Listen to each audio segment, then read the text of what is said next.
Assalamu alaikum to all of you. My name is Maya Sasani. I am staying at Vashi, Navi Mumbai. And my question is why respected prophets and spiritual scripts were sent to Mid Asia and nearby Europe, and why not to India?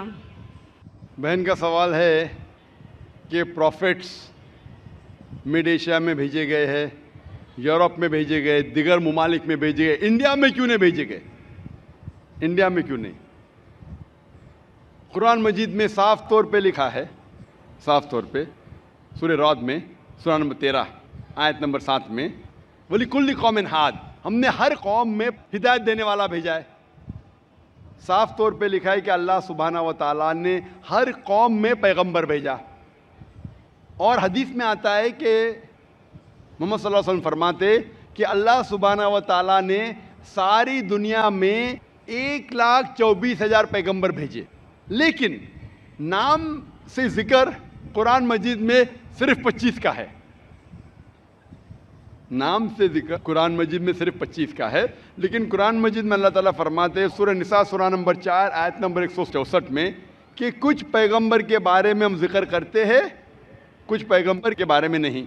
तो सारे पैगंबर का जिक्र करना कुरान मजीद में ज़रूरी नहीं, तो ये कुरान मजीद इतनी बड़ी किताब हो जाती, बिल्डिंग से भी बड़ी। इतनी छोटी किताब जब आज अक्सर इंसान नहीं पढ़ते, तो अल्लाह ताला ने एक कुरान मजीद टेलीग्राफिक मैसेज शॉर्ट में इंसानियत को हिदायत दी है। इट्स अ टेलीग्राफिक मैसेज, लेकिन इसमें यह कहा गया है कि हर कौम में हमने पैगंबर भेजा, हर कौम में, ताकि कोई ये नहीं कह सके कि मुझे पैगाम नहीं मिला। इंडिया में भी अल्लाह ने पैगंबर भेजे हैं, नाम से हम उनका जिक्र नहीं जानते, नाम से उनका जिक्र कुरान मजीद में नहीं है।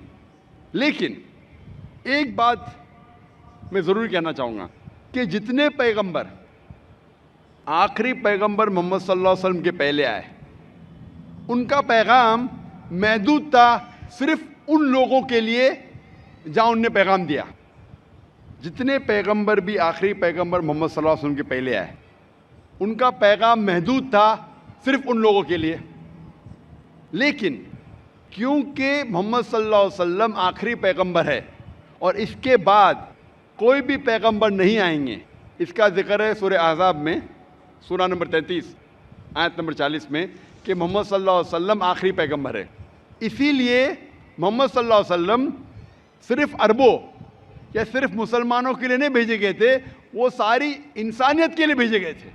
कुरान मजीद में लिखा है सूरह अंबिया में सूरा नंबर 21 आयत नंबर 107 में, वमा अरसलना का इल्ला रहमतल लिल आलमीन, कि हमने तुम्हें भेजा सारी इंसानियत के लिए, सारे जहां के लिए, सारे आलमीन के लिए।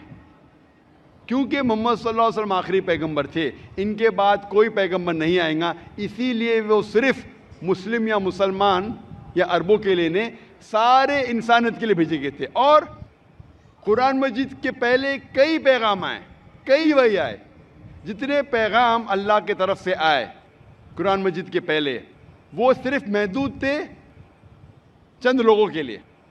लेकिन क्योंकि कुरान मजीद अल्लाह का आखिरी कलाम है, वो सिर्फ अरबों या मुसलमानों के लिए नाजिल नहीं किया गया था, वो सारे इंसानियत के लिए नाजिल किया गया है। और इसका जिक्र आता है सूरह इब्राहिम में सूरा नंबर 14 आयत नंबर 52 52, और सूरह बकरा सूरा नंबर 2 आयत नंबर 185 में कि हमने ये कुरान सारी इंसानियत को हिदायत के लिए नाजिल किया है।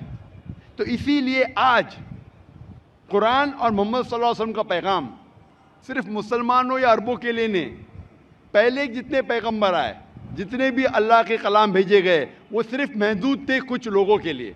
आज आप चाहे हिंदुस्तान में रह रहे हो या यूके में या सऊदी अरेबिया में या यूएसए में या कनाडा में, सारी इंसानियत को मानना चाहिए आखिरी पैगाम कुरान मजीद और आखिरी पैगंबर मोहम्मद सल्लल्लाहु अलैहि वसल्लम। इसीलिए इसका जिक्र, मोहम्मद सल्लल्लाहु अलैहि वसल्लम का जिक्र सारे दिगर मज़ाहिब में है कि ये आखिरी पैगंबर आने वाले हैं। बाइबल में है, हिंदुओं के किताब में है, पारसियों के किताब में है, यहूदी के किताब में है। इसीलिए आज आप चाहे दुनिया में किधर भी रह रहे हो, कोई भी खानदान में पैदा हुए होंगे, आपको मानना चाहिए कुरान मजीद और मानना चाहिए आखिरी पैगंबर मोहम्मद सल्लल्लाहु अलैहि वसल्लम। आप आस्क वन मोर क्वेश्चन। जी हाँ बहन। मतलब इस्लामिज़म में रीबॉर्न होना यानी दूसरा जन्म तो है नहीं, राइट? तो फिर हाँ, क़यामत के वक्त अल्लाह सबको फिर से मतलब ये करेंगे, तो वो मुझे कंसेप्ट समझ में नहीं आया। बहन ने पूछा कि इस्लाम में रीबॉर्न, रीबर्थ तो नहीं होता है, फिर से आप दुनिया में पैदा नहीं होते, लेकिन आखिरत में फिर से उठाया जाए, उसका कॉन्सेप्ट नहीं समझे। आप अगर पढ़ेंगे ये जो कॉन्सेप्ट है हिंदू धर्म में जो रीबर्थ का, ये कॉन्सेप्ट कुछ किताबों में है, लेकिन ऊंची किताब अगर आप पढ़ेंगे, Veda, the cycle of birth and rebirth is called samskara. Sanskrit में इसे कहते संस्कारा। ये हिंदू विद्वानों ने, पंडितों ने इसका जिक्र किया, लेकिन इसका जिक्र वेद में कहीं नहीं आता है। वेद में कहा गया है पुनर्जन्म। पुनर्जन्म सुना आपने? बहन सुना है? जी हाँ। पुनर की मतलब फिर से वापस, पुनर का मतलब नेक्स्ट, वापस। ठीक है, मान गया। पुनर मतलब नेक्स्ट, अगला, वापस। जन्म मतलब लाइफ, जन्म मतलब जिंदगी, फिर से जिंदगी, वापस जिंदगी। इससे इस्लाम को कोई हर्ज नहीं। इस्लाम भी इसमें मानता है। इस्लाम में भी अल्लाह ताला फरमाते सूरह बकरा में कि अल्लाह ताला ने आपको जिंदगी दी, फिर मौत दी, फिर से जिंदगी दी।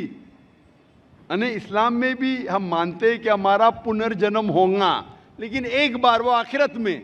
तो पुनर्जन्म इस्लाम में भी लिखा है, लेकिन संस्कारा ने, जो हिंदू विद्वान कहते जिंदगी फिर मौत, फिर जिंदगी, फिर मौत, फिर जिंदगी और मौत, और अब 7 बार लेंगे जन्म इंसान जैसा, इसका जिक्र वेद में कहीं भी नहीं है। मैं चैलेंज करता हूं, ये पंडितों की विचार थी, सोच थी, ये साबित करने के लिए कि कुछ बच्चे पैदा होते बीमार, कुछ पैदा होते अच्छी सेहत के साथ, कुछ बच्चे पैदा होते अपाहिज, कुछ अच्छी सेहत के साथ, कुछ अमीर, कुछ गरीब। तो खुदा भगवान अनजस्ट नहीं हो सकता। भगवान हमेशा जस्ट है। उनको ये नहीं समझ में आता था बच्चा कैसा अपाहिज पैदा हुआ, बच्चा गरीब कैसा पैदा हुआ। तो उनने अपनी सोच से सोचने लगे कि भगवान तो गलती नहीं कर सकता, इसीलिए ये बच्चे ने पहले जन्म में गलती किया है ना, इसलिए अभी अपाहिज पैदा हुआ। पहले जन्म में कुछ गलती किया ना, इसलिए गरीब पैदा हुआ। पहले जन्म में अच्छा किया तो अमीर पैदा हुआ। ये उनकी सोच है, ये आपके वेद में नहीं लिखा है।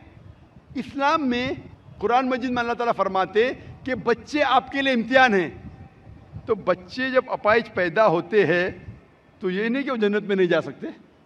हर बच्चा मासूम है। बच्चे वालिदैन के लिए फितना है, इम्तिहान है।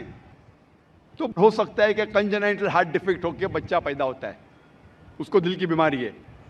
दिल की बीमारी होना मतलब ये नहीं कि बच्चा जहन्नम में जाएगा, लेकिन वालिदैन के लिए एक फितना है, टेस्ट है कि बच्चे अगर बीमार पैदा होते हैं फिर भी वालिदैन अल्लाह पे भरोसा करते हैं क्या नहीं। हो सकता है कि वालिदैन नमाजी है, अल्लाह के अहकामात पे अमल करते, अल्लाह ताला उनको अच्छा मयार देना चाहता है। मिसाल के तौर पे आप जब पास करते हैं ग्रेजुएशन, तो आप बीए पास कर दिए, बीए बन गए, लेकिन जब आप एमबीबीएस एग्जाम देते आपके नाम के आगे लग जाता है डॉक्टर। बट एमबीबीएस एग्जाम पास करना बीए एग्जाम से बहुत कठिन है और डिफिकल्ट है और मुश्किल है, लेकिन जब मुश्किल टेस्ट पास करते आपका रिवॉर्ड भी बड़ा है। तो अगर बच्चे अपाहिज पैदा होने के बाद फिर भी वालिदैन अल्लाह पे भरोसा करते तो अल्लाह ताला हो सकता है उनको जन्नत फिरदौस देना चाहता है। जन्नत में भी लेवल है। तो ये टेस्ट कर रहा है अल्लाह, किसी को गरीब पैदा करता है, किसी को अमीर पैदा करता है। अमीर या गरीब से आप जन्नत में नहीं जा सकते, बनिस्बत अमीर आदमी को जन्नत में जाना और मुश्किल है, क्योंकि उसका इम्तिहान और कठिन है, डिफिकल्ट है। क्योंकि अमीर को चैरिटी देने का होता है, गरीब को चैरिटी नहीं देने का। ज़कात के अंदर गरीब को फुल मार्क्स 100 आउट ऑफ 100। अमीर हो सकता है बोलेगा मैं नहीं दूंगा तो 0 मिला, हो सकता है वो आधा दे रहा है तो आधे मार्क्स मिलेंगे। गरीब को 100 आउट ऑफ 100। हम कहते हैं गरीब है, गरीब के और चांसेस है जन्नत में जाने के लिए। हम कहते हैं गरीब इंसान है। ये हमारी सोच है। अल्लाह ताला इम्तिहान ले रहा है। अल्लाह ताला कहता है कि दौलत एक इम्तिहान है। तो ये हिंदू विद्वान इसे समझ नहीं सके तो संस्कारक है, मौत जिंदगी, मौत जिंदगी, मौत जिंदगी। लेकिन वेद में लिखा है पुनर्जन्म, एक बार आप इस दुनिया में आएंगे, इसके बाद आपकी मौत आएंगी, फिर से उठाया जाएगा आखिरत के दिन पे, और उस दिन आपका हिसाब किताब होगा। फिर अल्लाह ताला आपका हिसाब किताब लेंगे कि जो अल्लाह ने इंसानों से फरमाया था कि एक खुदा में मानो, आपने खुदा में माना कि नहीं, बुत परस्ती मत करो, आपने किया कि नहीं, आखिरी पैगंबर मोहम्मद सल्लल्लाहु अलैहि वसल्लम ने मानो, आपने माना कि नहीं, आपने सलाह पढ़ी क्या नहीं, आपने चैरिटी दी क्या नहीं, आपने रोज़ा रखा कि नहीं। तो ये अल्लाह ताला हिसाब किताब करने के बाद आपको ग्रेस मार्क भी दे सकते हैं। उसके बाद फिर फैसला करेंगे कि आप इस इम्तिहान में सफल हुए क्या नहीं। सफल होंगे तो जाएंगे स्वर्ग में, जन्नत में, अगर सफलता नहीं पाएंगे तो आप नरक में जाएंगे, जहन्नम में जाएंगे। तो ये आपके ऊपर अल्लाह ताला ने छोड़ा है कि अगर हिदायत देने के बाद, आपको सही चीज़ बताने के बाद आप अल्लाह के अहकामात पे अमल करते हैं क्या नहीं। तो मैं आपसे पूछना चाहता हूँ बहन, कि आप मानते हैं कि खुदा एक है? जी बिल्कुल। आप मानते हैं कि बुत परस्ती गलत है? हाँ। आप मानते हैं कि मोहम्मद सल्लल्लाहु अलैहि वसल्लम आखिरी पैगंबर है? हाँ। तो आप इस्लाम कबूल करना चाहेंगे? सर एक्चुअली मैं बेसिक लेवल से स्टडी कर रही हूँ मैं, और बहुत कुछ जानना चाहती हूँ। बेसिक लेवल देखो, आप इट्स जस्ट इनिशियल। आपको स्कूल में दाखिल होना चाहिए बस। जी बिल्कुल। ABC भी आए तो खलास दाखिल तो हो गए। आप 10th पास करेंगे, PhD करेंगे, हमने बोलेंगे पहले मैं PhD सीखूंगी फिर मैं नर्सरी में जाऊंगी। नहीं। तो इस्लाम में दाखिल होने के लिए 2 शराइत है। कौन सी? 2 शराइत, एक अल्लाह में मानो, बुत परस्ती मत करो, और आखिरी पैगंबर मोहम्मद सल्लल्लाहु अलैहि वसल्लम थे। अगर ये 2 चीज़ पे आप मानते, अमल करते, आप दाखिल हो जाते। फिर आप first level, second level, third level, fourth level दुआ करेंगे PhD बने, डबल PhD। बिल्कुल सर। लेकिन पहला दाखिला तो लेना चाहिए स्कूल के अंदर। मेरा बेटा बोलेगा मुझे डॉक्टर बनने का है, फिर मैं स्कूल में जाऊंगा, पहला स्कूल तो पास करो फिर डॉक्टर बनो। तो आप चाहेंगे कि स्कूल में दाखिल हो? जी बिल्कुल। आप चाहते हैं इस्लाम कबूल करें? हाँ, बट कुछ वक्त लगेगा मुझे उसके लिए। नहीं, अमल करना अलग बात है। अगर आप मुस्लिम बन गए तो नहीं कि 100% आपको 100% तो मैं भी नहीं करता हूँ, मैं कोशिश करता हूँ। सही बात है, हम लोग इंसान है 100% ना। मैं बिल्कुल सही, बिल्कुल सही। आप तो माशाल्लाह, आप कह रहे कि आप शुरू किए, मुझे तो लगता है कि आप तो माशाल्लाह ग्रेजुएट हो गए। आपने कहा आप इंसान है, बिल्कुल सही, क्योंकि मैं भी इंसान हूँ। मैं नहीं कह सकता अरे मैं दावा कर सकता अरे मैं तो बहुत अच्छा मुस्लिम हूँ 100% तो मैं भी नहीं हूँ। मैं तो अल्लाह से दुआ करता हूँ कि जो भी थोड़ा बहुत मैं उसकी राह में कर रहा हूँ उसे कबूल फरमाए। तो पहले दाखला तो ले, हमें पता नहीं कितनी जिंदगी हमारी है। कल अगर इंसान मर गया और दाखला नहीं लिए तो फिर फेल, दाखला ले लिए फिर मर गए, अरे आप टाइम देते तो इंशाल्लाह मैं PhD करती थी। तो दाखला लेना इंपॉर्टेंट है। तो आप चाहेंगे मुसलमान बनना? जी माशाल्लाह, अल्लाह आपको जज़ा खैर दे। आप मानते खुदा एक है? बिल्कुल। आप मानते कि बुत परस्ती गलत है, मूर्ति पूजा गलत है? गलत है। आप मानते कि मोहम्मद सल्लल्लाहु अलैहि वसल्लम आखिरी पैगंबर है? जी। आपको कोई भी ज़बरदस्ती कर रहा है इस्लाम कबूल करने के लिए? नहीं। मैं भी ज़बरदस्ती नहीं कर रहा हूँ ना? नहीं तो। हाँ, नहीं तो आप बोलेंगे रे जाकिर ने मजमे में मुझे फंसा दिया। माशाल्लाह, फंस रहे तो मालूम है मैंने फंसाया नहीं। आप जवाब भी सही दे रहे। आप अपने होशो हवास में इस्लाम कबूल करना चाहते? जी हाँ। आप पे कोई भी माली दबाव? मैं भी फैमिली का हो सकता है, मुझे उनको कन्विंस करना नहीं नहीं, इस्लाम कबूल करने के लिए कोई भी पैसे दे रहा है आपको? नहीं। कल पुलिस पूछ सकती है जाकिर ने एक्चुअली मेरी उर्दू थोड़ी पुअर है ना। मेरी उर्दू भी पुअर है, इसीलिए अल्हम्दुलिल्लाह आप मुझे और अच्छा समझ रही है। अगर आपकी उर्दू अच्छी होती थी तो शायद मुझे नहीं समझ पाती। ये अल्लाह की मदद है कि मेरी अच्छी उर्दू नहीं, आपकी अच्छी उर्दू नहीं, आप मुझे और बेहतर समझ सकते। मैं हिंदी उर्दू मिक्स्ड बात करता हूँ। जी। आपको कोई भी पैसे दे रहा है इस्लाम कबूल करने के लिए? नहीं। हाँ, नहीं तो हो सकता है पुलिस कर पूछेंगे मैं जाकिर ने कितने पैसा दिया आपको। होता है कभी कभी कबूल करने के बाद, जाकिर ने कितने डॉलर आपको दिए। क्योंकि पैसे के दबाव से किसी को इस्लाम कबूल कराना गलत है इस्लाम में, और इस देश में भी गलत है। तो आप अपनी मर्जी से करना चाहते हैं। जी। माशाल्लाह। तो मैं इंशाअल्लाह दोहराऊंगा, अरबी में आप भी उसे दोहराइए इंशाअल्लाह। अशहदु अशहदु अल्लाह अल्लाह इलाहा इलाहा इल्लल्लाह इल्लल्लाह व अशहदु वअशहदु अन्ना अन्ना मोहम्मदन मुहम्मदन अब्दुहु अब्दुहु व रसूलुहु। व रसूलुहु। मैं शहादत देती हूँ मैं शहादत देती हूँ कि अल्लाह अल्लाह के अलावा अलावा कोई माबूद नहीं, कोई माबूद नहीं, और मैं शहादत देती हूँ मैं शहादत देती हूँ मोहम्मद मोहम्मद सल्लल्लाहु अलैहि वसल्लम उसके पैगंबर और बंदे हैं। माशाअल्लाह, आपकी एंट्री हो गई, आपका दाखला हो गया। शुक्रिया सर। विदाउट रिश्वत, विदाउट डोनेशन। आजकल स्कूल में वो डोनेशन लेते।